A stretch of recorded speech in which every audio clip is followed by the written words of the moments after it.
36.46 billion pesos. Ito ang naitalang revenue ng pinakamayamang syudad sa Pilipinas ngayong 2023. Wow! Maliban sa lungsod na ito, itatampok din natin sa videong ito ang 10 pinakamayamang lungsod sa Pilipinas ngayon. Pang-10 sa ating listahan, Cagayan de Oro City. Ito ay matatagpuan sa pinakahilaga ng Northern Mindanao. Ang revenue nito ay umabot sa 4.67 billion pesos.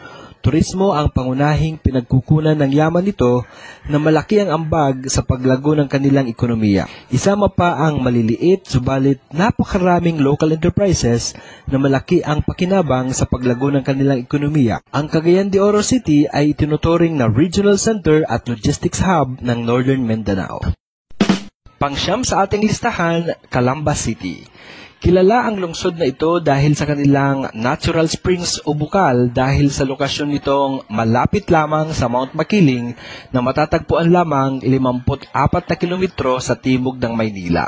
Dahil dito madalas na binabansagan ang lungsod na ito noon bilang team building capital ng Pilipinas.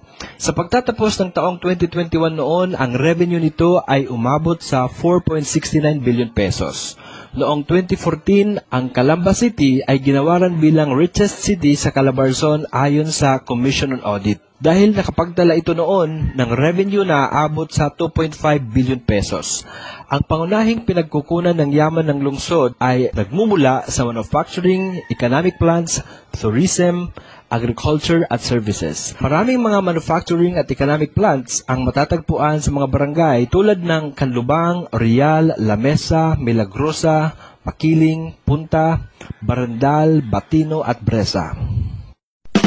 Pang-8 sa ating listahan, Marikina City. Sa kabila ng maliit lamang na annual income ng lungsod na ito na nasa 4.88 billion peso, ay nagawa nitong pumasok sa ating top 10 bilang pinakamayamang lungsod sa Pilipinas. Mula top 20 ay umakyat ito ngayong taon bilang pang-8.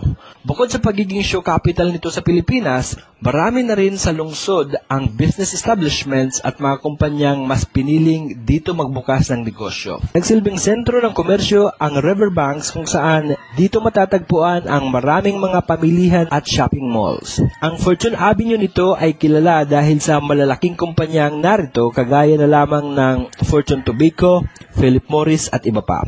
Bilang show capital ng Pilipinas, ang Marikina ay siyang pinakamalaking manufacturer ng dekalidad na mga sapatos sa buong Pilipinas. Tinagurian din itong Philippines major worldwide exporter of leather shoes. Pang-7 sa ating listahan, ang Caloocan City. Noong nakaraang taon ay nasa pang-9 na pwesto ang Caloocan City, subalit ngayong taon ay nasa pang-7 na ito. Ang Caloocan City ay isa sa mga syudad na bumubuo ng NCR o National Capital Region. Sa ngayon ay popular na rin ang Caloocan City bilang alternatibong lugar pasyalan para sa mga taong ayaw lumabas ng Metro Manila. Tanyag na rin ang lungsod na ito bilang bilihan ng mga piyesang pang-motorsiklo, kotse at iba pang mga truck na halos bawat kanto nito ay mayroong bilihan ng piyesa ng sasakyan at motor. Bukod dito, marami na ring branches ng iba't ibang bangko ang Caloocan. Kabi-kabila na rin ang mga shopping malls na madalas pinupuntahan ng mga tao. Noong nakaraang taon, umabot ang revenue nito ng 6.89 billion pesos na naging malaking dahilan ng pag-usad nito sa pwesto. Pasok at pang-6 sa ating listahan ang Cebu City.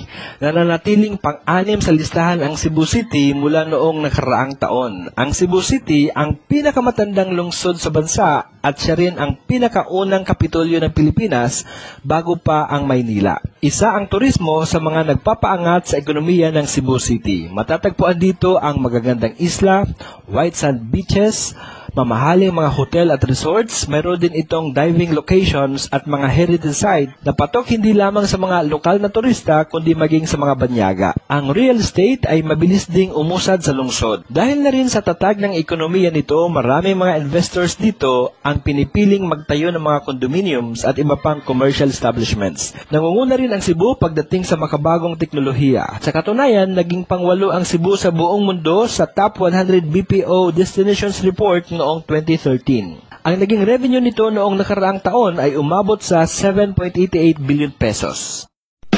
Panglima sa ating listahan ang Zamboanga City. Noong nakaraang taon, ito ay nasa pang-10 pwesto pa lamang. Ang Zamboanga City ay tinaguriang Sardines Capital of the Philippines. 11 mula sa 12 kumpanya ng sardinas sa Pilipinas ay nasa Zamboanga City. Sa ngayon ay mas lalo pa nilang pinaganda ang kanilang proseso ng paglalata upang hindi mapag-iwanan pagdating sa international standards. Mayroon din itong Special Economic Zones kung saan iba't ibang kumpanya ang nag-ooperate sa loob na nagbibigay ng trabaho sa mga taga-Zamboanga. Nagmula rin sa lungsod na ito ang pinakamalaking produksyon ng seaweed na isinusupply sa buong mundo. Bukod sa mga ito, ang Zamboanga City ay hitik sa mga tourist spots na dinarayo ng mga turista taon-taon at malaki rin ang tulong sa pag-angat ng kanilang pamahalaan. Ang kasalukuyang revenue ng Zamboanga City ay nasa 10.46 billion pesos.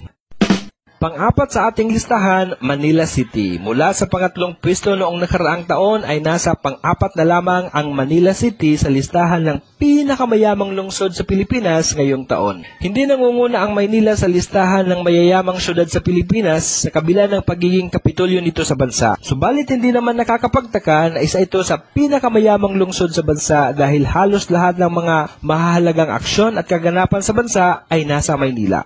Isa rin ito sa pinakamalaking lungsod at nangunguna rin sa laki ng populasyon. Walang gaanong natural tourist attraction ang lungsod, subalit sagana ito sa mga architectural sites at mga gusali na naitayo pa noong panahon ng mga Espanyol. Sa buong Pilipinas, ang Manila ang sentro ng komersyo, banking and finance, retailing, transportation, tourism, real estate, new media, advertising, legal services, accounting, insurance at marami pang iba. Dito rin matatagpuan ang Port of Manila, ang pinakamalaking pantalan sa Pilipinas. Nandito rin ang pinakaluma at pinakamalaking Chinatown sa buong mundo na nasa Binondo.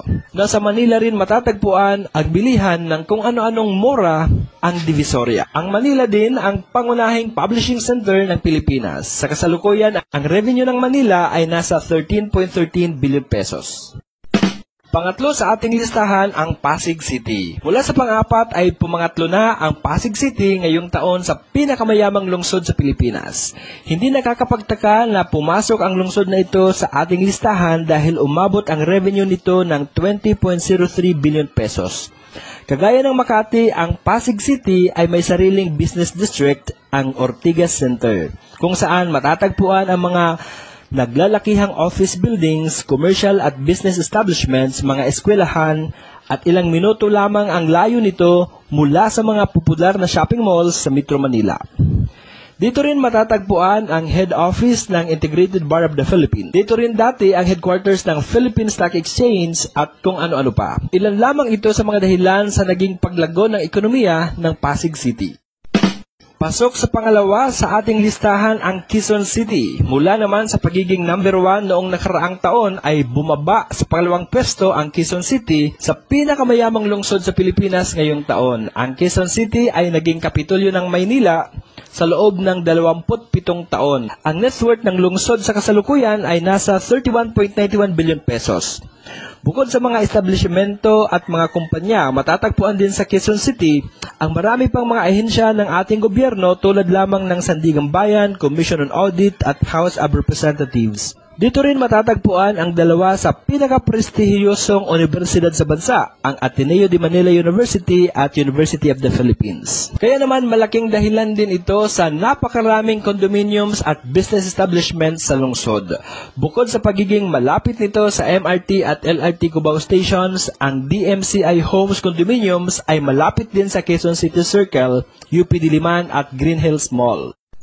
At ang nangunguna sa ating listahan sa pinakamayamang lungsod sa Pilipinas para sa taong ito ay walang iba kundi ang Makati City. Muli na namang namayagpag ang Makati City ngayong taon at umabot ang net worth nito sa 34.46 billion pesos. Kung sa nakaraang taon ay nilampaso ito ng Quezon City, ngayong taon tila nabaliktad naman ang sitwasyon at tila ito naman ang lumampaso sa Quezon City. Ang Makati City ay tinaguriang financial center ng Pilipinas. Sa bawat gusali na nakatayo sa lungsod ay may halos daang-daang mga negosyo na nag-ooperate ng halos 24 oras. Sa sukat nito na halos 2,735 hektarya lamang, akalain mong dito matatagpuan ang mahigit kumulang 83,353 business establishments, 569 sa mga bangko at mahigit 60 shopping malls.